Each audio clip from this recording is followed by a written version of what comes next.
Welcome to Tech Talks, Evolving Distribution. I'm Corey Hayes, and with me is Bill Rosado. Today, we're exploring how digital transformation is reshaping the distribution industry. That's right. From e-commerce platforms to CRM tools, we talk with industry experts about how distribution can embrace these changes and thrive in the ever-changing space. Whether you're just getting started or looking for new insights, we've got you covered. Today's episode is packed with information to help you navigate the digital shift. So let the tech talk begin. Hello, everybody, and welcome to another episode of Tech Talks, Evolving Distribution. I'm Corey Hayes alongside Bill Rosado. Bill, how are you doing today? Oh, it's a beautiful day, and super excited, right, to have a chance to talk to our guest, Matthew. We actually met Matthew. We were in New Orleans at a Hardy Focus conference, and I know this is about distribution, but Matthew has some great insights coming from the manufacturer side and how B2B, social media and some other things kind of transform and how you can put that back into your distribution business. Yeah, so we're changing the title of our podcast for one day only. Tech Talks Evolving Manufacturing. So Matthew, great to have you on. How are you doing today?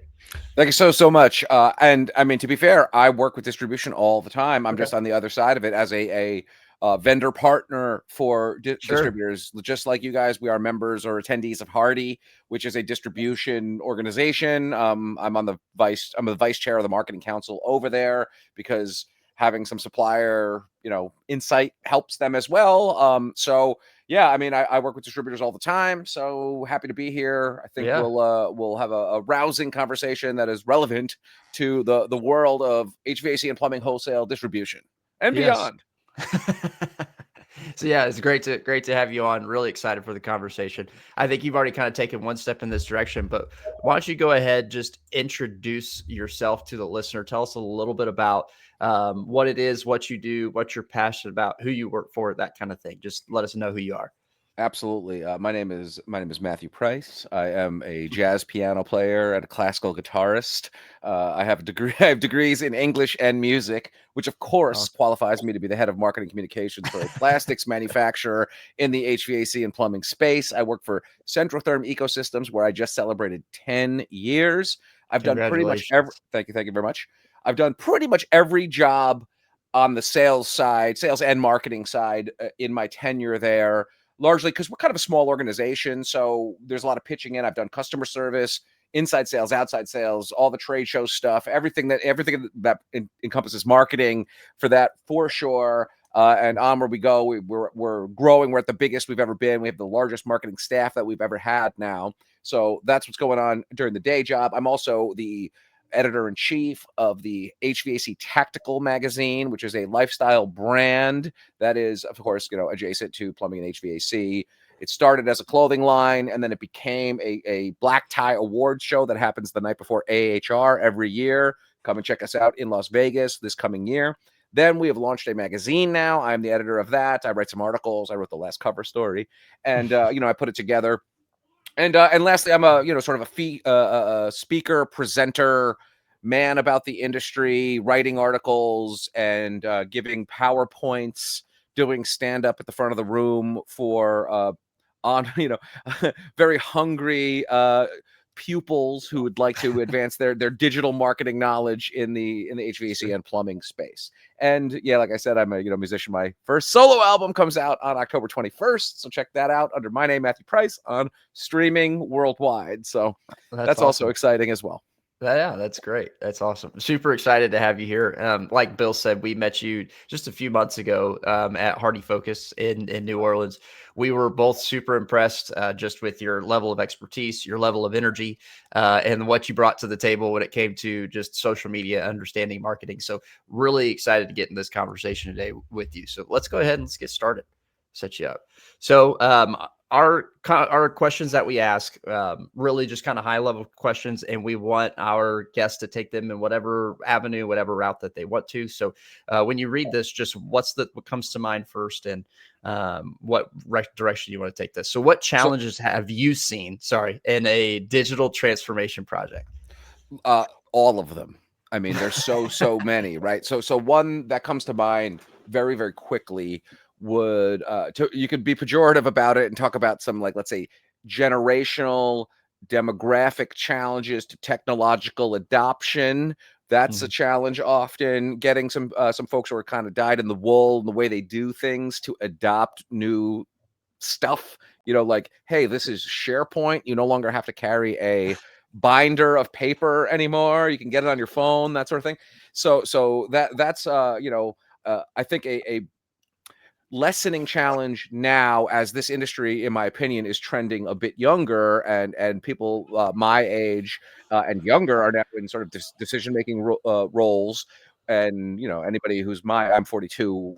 I grew up in the transformative analog to digital period, and so computers and phones all came of age at a time when I guess my brain was still developing. So anybody younger than us kind of understands how computers work, and that problem is kind of taking care of itself. But that has been a constant challenge, especially if somebody's got decades of success in the industry doing it the way they've always done it. So I mean, some people are ready to take new technology, and other people are a little reticent, saying, it's worked for me. What do I got to change for, right? So that's a sort of a very vague and overarching kind of answer that is really applicable to CRMs, ERPs, cloud-based technology, phones, all across the board.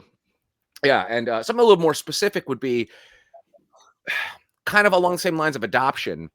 Getting some folks, and this is not generational, it's just sort of just in general, understanding the value that some of these digital tools bring to their day-to-day. One of the things that I do a lot of social media at Centrotherm and beyond, right? I play on my own personal social media and stuff all the time too. So it's just sort of something that's just always percolating in my mind. But one of the main selling points that I discuss with, say, older sales guys at my company is the practical application of being able to use certain elements of, say, Instagram, right? So we've been very successful on Instagram at Centrotherm. We have a great deal of third-party user-generated content. So I have painstakingly organized that in such a way that if one of our sales guys pulls out his phone, he can just go through, and it's a digital portfolio with testimonials and product examples and all this other stuff right there through the app.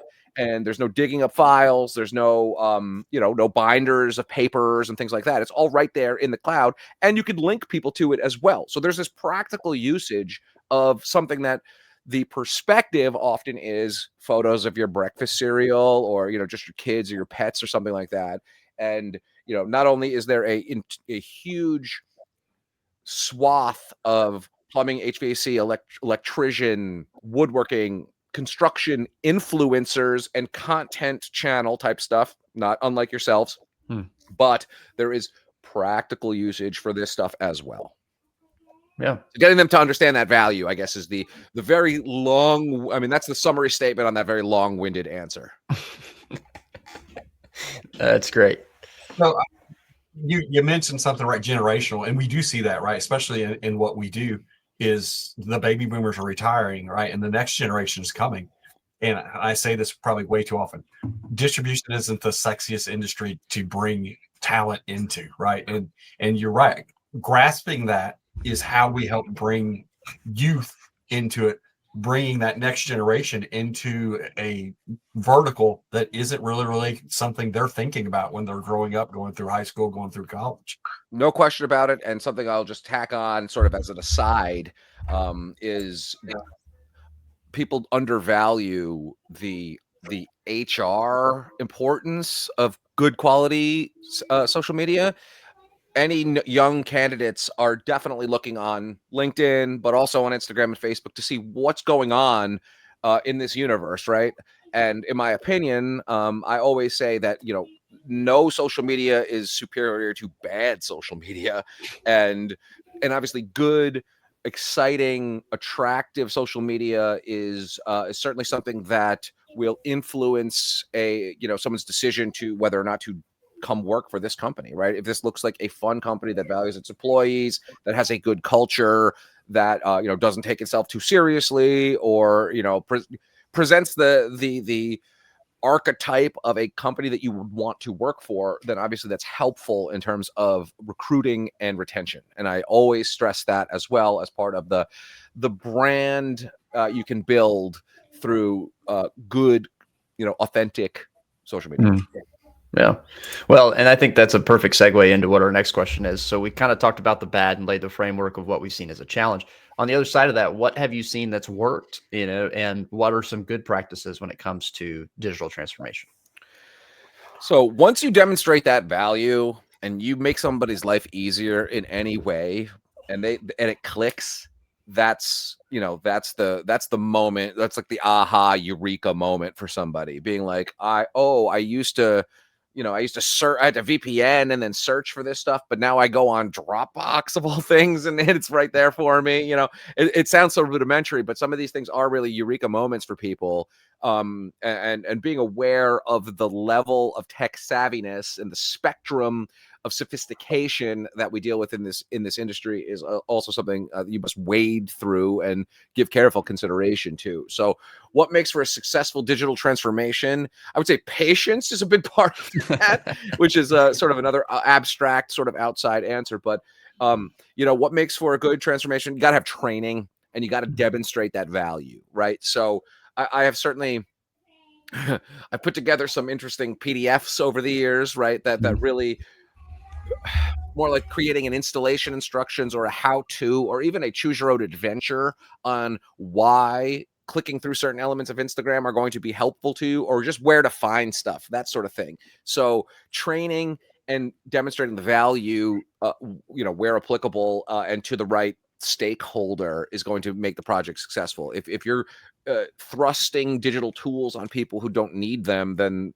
it doesn't, really make sense. Or if you pick the wrong CRM or you pick the wrong software or lead gen tool or whatever it is, right? Something that's clunky, something that just is hard to use, then you're not going to be able to get that adoption, particularly out of the less sophisticated users, right? So unless there's a clear training and explanation as to why they would want to learn how to open up this app and utilize whatever features it may be. Yeah, that's good. Go ahead, Bill. Hey, so some great insight. But can you dig down? Can I ask you, what are some of the tools that you recommend, right? That people, they're overlooking, right? Or they don't even know what they don't know, that to be able to drive their distribution business. So, I mean, from a distribution standpoint, I mean, if you are wading into e-commerce and it's not easy to buy stuff on your website, you better find a better shopping cart kind of thing, And I don't have too much of insight into that because we are exclusively B2B. So we don't sell on that because we like our distribution partners, but they do. So, if it's convoluted, if it's hard to figure out how to use stuff, then that's a problem, right? I would recommend very strongly, and I wish that distribution would more readily partner with me, in terms of certain elements of marketing, a strong CRM system, be it Salesforce, be it Microsoft Dynamics, be it something else that allows you to have some historical data on your customers and look at some trends and help you forecast and stuff like that. If you're not using a CRM in this era, then you're kind of just guessing a little bit in some ways. And I say this to someone who doesn't really like to use the CRM, right? I'm lucky. I get to play on social media. We have other guys at the company who are looking a little closer at that type of stuff. I certainly write emails and say, hey, I need you to send this to mechanical contractors in Wisconsin or something like that. And I'll let somebody else handle like the nitty gritty stuff. But being able to go click, click, click, click, and then say just Wisconsin, just contractors, or just engineers, just in Utah, just wholesale distributors in the Southeast, just our reps, just, all our Canadian partners, like that sort of thing, improves communication. And, certainly when a communication is improved, you're not working back on 100 things. You're not sending documents over and over again. If people get the message, they don't have to be told again and again and again, which is obviously a constant problem and something we'll never, ever holistically escape. But if you utilize a CRM in an effective way, you can reduce it at least. Yeah.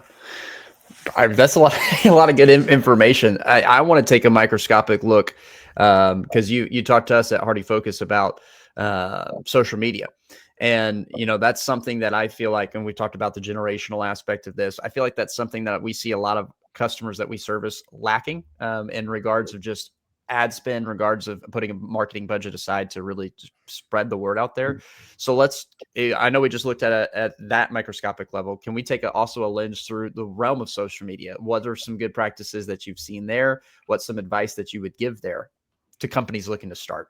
Absolutely. So one thing you said is ad spend, which I get away from that. I don't like that at all, because that's a way. I mean, so it's kind of funny because there's a time and a place for it. And I'm obviously being a little facetious here, and Sure. I have done some sponsored content. Although, however, obviously, if you can get content to be a little bit more viral, to be a little bit more naturally visible, without actually giving Zuckerberg money, then it's actually, you've been more effective, let's say. Sure. Right. So one, let's dial it back just a tiny little bit. If all of your content on social media looks like sponsored content, then you're going to condition your people to skip that stuff. I'm a big advocate of ad blockers. I'm a big advocate of, unfortunately, paying for the premium streaming stuff. I don't want to see any ads. I just don't want to see them. Right. I'm of an age where so much so that I can't watch NFL anymore. Right. It's short breaks in the car commercials with a little bit of playing throughout for a 4-hour period. It's mind numbing to just watch beer commercials, car commercials, things like that. Car insurance, ice recruitment, etc. That kind of stuff. It's mind numbing to be watching this stuff. And then, the game comes on and it's just like so microscopic amount of time that you're committing there. Right. So like, skipping all of that, right. Just not a thing. Right. So, the biggest piece of advice, the number one piece of social media advice that I would give to people is find a way to be authentic in what you do, whatever it is that it is. If you're an expert with infographics, share the great data that you are the expert upon. If you are funny, be funny, do sketches, have somebody who does reaction videos, commentary, whatever it is. People want to see people want to see fun video content, and like, we're just bombarded with the commercial element all the time. And I personally don't think people shop that way overall, right? Occasionally in a B2C scenario, we'll all get kind of snake bitten by the algorithm. We've all been like, man, I'm buying that, whatever that is. Boom, just like I'm hitting it, I'm doing it, right? But something like for us in particular, and often other HVAC type products, there's so many presuppositions that have to happen before you make a buying decision, right? Like, I make vent systems. The average person puts in the average American, the average person worldwide installs like maybe less than 0.25 water heaters in their entire life, right? So, I don't even know. It's probably lower than that, actually, right? I haven't done it yet. Yeah, right. Nor I, right? So, and I work in this industry, right? So I should actually do the math, right? I think there's 400,000 or so mechanical contractors in North America, and what is that? So 350 million Americans, 40 million Canadians, whatever that percentage is. Nobody is shopping for vent systems just for the jollies of it, right? The way that you do for clothing or other amenities that like I might be shopping for keyboards or whatever, right? So looking for deals and stuff. The prerequisite that somebody who's looking for my stuff is that they're installing a water heater, right? And that's a pretty small slice of humanity that's looking for that sort of thing. So I strongly believe that injecting people with this shit that they don't need at the time is just noise to them, and it conditions them to skip your stuff, right? They'll come if you can establish a fun brand through authentic content, whatever that may be, then they understand that they know who you are. And when the time comes to install a water heater, you're the first person they think of. So we call that in the corporate universe thought leadership, which I hate corporate terms. I try to avoid them all the time. Things like influencers and click-through rates and all this other stuff. I try to stay away from all of that sort of stuff. It drives some of my superiors nuts because everybody's really metrics driven these days. And I always say that I just do vibes-based marketing. And, I swear to you, I've said this like in board meetings and things like that. It drives people crazy, but you can get the vibe. I mean, Yeah. much more so. Okay, so there's certainly a specific, meeting quotas, and you got to know what the sales are, and I leave that to the accountants to figure out, and the sales guys to hit their numbers and stuff, which are obviously important. Please hit them. That's how my bonus gets paid. So guys out there in the field, please sell that stuff. I just don't want to look at the figures, right? I know if it's working. Right. I can tell if it's working based on various, disturbances in the force, I guess you could say. I mean, like I can feel it on social media if people are posting and talking about us and engaging and blah, blah, blah, blah, blah. So, Yeah. That's been great, very, very successful for us because we've been, one, I have almost, sort of carte blanche to be authentic, craft a voice in a way. And I have the trust of the leadership to know that I'm not going to, that I'll make the right decisions, and put the words of the company in a proper way out there and share the right stuff, So, we've been allowed to develop a very unique and authentic online persona. I think a lot of people out there, for better or for worse, associate Centrotherm with like my perhaps overly chaotic and energetic personality.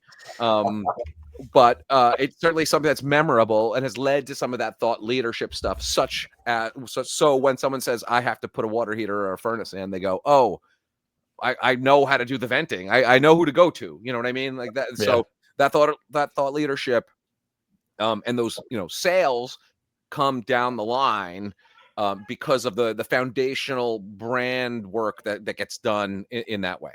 Yeah, that's great. No, that's a lot of gold nuggets that you just displayed right there, especially when it comes to social media. And as from a person that's, in a younger generation in the workforce, I'll say that we appreciate that, that the whole move of AI generated content, it really, it almost gets even sick to me sometimes, I am not a fan of AI. I use it as a tool in some respect, but particularly the generative stuff. I mean, I will definitely, the thing I use it for is like make a cartoon, like an anthropomorphic type and some kind of thing that says like, we're closed for Labor Day. Like I don't mind that so much. That just saves me time.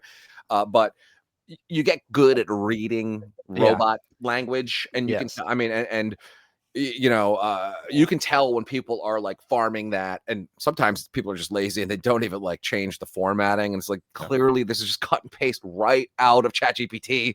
Drives me crazy. So I'm with you on that. Yeah, well, you said something it kind of just resonated me in this way. Authenticity usually equals humanity, and displaying that humanity is really a big part of it. So no question about it. I mean, it separates some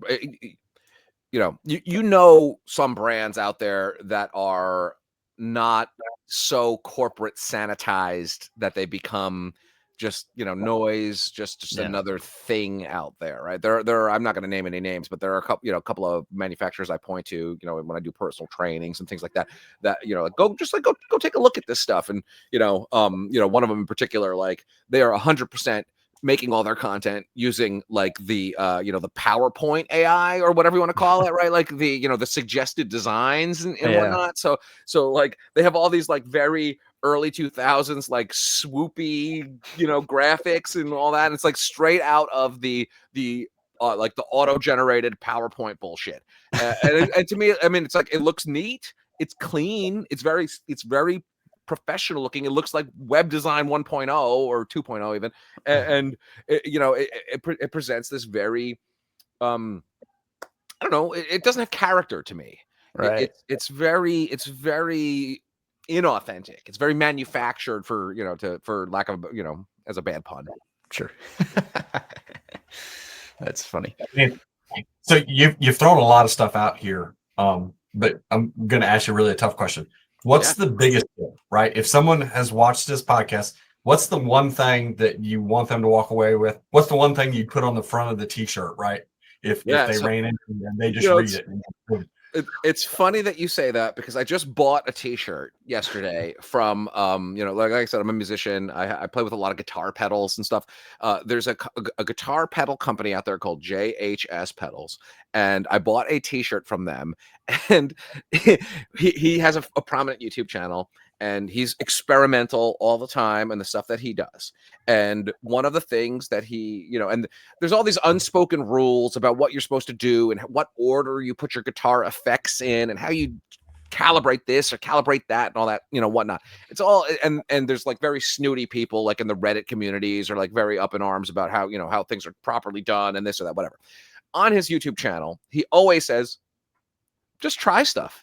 Just try stuff, right? And that's one of the biggest tips I think I could give people is see what works. Social media is very quick cycle. And as long as you don't make something that's like so cringy that it goes viral for the wrong reasons, everybody's gonna forget it 24 hours anyway, right? So just try stuff. Be yourself. And that is again cast a wide net because not everybody has a very chatty, congenial, photogenic person who's comfortable in front of the camera. I mean, I think of an old sales guy that I used to work with who best guy to go have a beer with at the bar, super funny, just, like a guy you want to hang out with. He's, really magnetic and fun, larger than life in a lot of ways. But you turn the camera on and he turns into like Lurch from the Addams Family. He was just like, I mean, so like it just didn't translate, I think he could have got better if he practiced, what have you, but that, that's a whole other conversation. But, he wouldn't be the right guy to throw the camera on, whatever, right? And not everybody has that. So play to your strengths, try stuff. That's what I would, that would be my number one tip. And of course, be authentic, don't do stuff, if you're not, if you're bad at telling jokes, don't try to be funny because then you're going to go viral for the wrong reasons, right? You're going to be a very memorable social, unless you're like Andy Kaufman and it's super meta and you're like, you're bad and you're just doing it anyway and it's kind of on purpose, but not really, and nobody really knows, and you're doing like HVAC distribution performance art. Honestly, if you could pull that off, I would be the first follower. But Bill, are you listening? No, I'm just sorry. So, being targeted on this. I'm sorry. I had to. He said try stuff, be authentic, and then learn from it, of course.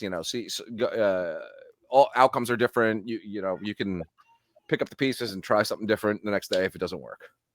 No, that's great. Yeah. A lot of great advice, a lot of great nuggets. And I thank you for jumping on and sharing your knowledge with us. I feel like there's probably 6 other conversations we could have, but at least for this one and right now, we'll wrap this one up here. But I do want to just say we appreciate your time and it's great having you on. Quite welcome. Happy to talk. Let's book another one. Let's do part 2. I'm happy to chat. Yeah. This is certainly something that I'm passionate about. My album will be out next time around, so I'll send you one of the tracks. You can use this as the intro music. Yeah. So where can we find it? Just Spotify anywhere or so October 21st is it all drops. Actually, I have 2 tracks out right now. So first track is called Borrow the River, and it makes fun of hippies. The second track is called Lucky Part 2, and it is critical of Tom York and Radiohead. And the whole thing comes out on October 21st, and it is quite the chaotic vibra slap talk box. I got harmonica. I played all the instruments. I did all this stuff. It's a wide array of sounds and fun and interesting songs and whatnot. And I'm pretty proud of it. And doing some other publicity coming up here, and I'm excited to get that thing out there and get working on my second album. Yeah, fantastic. That's great. Yeah, that you're the first guest to ever come on and plug an album, which is fantastic. That's awesome. So, well, we're treating this podcast like it's the Tonight Show. It's like, where can you find me? It's like, out in theaters completely, Yeah.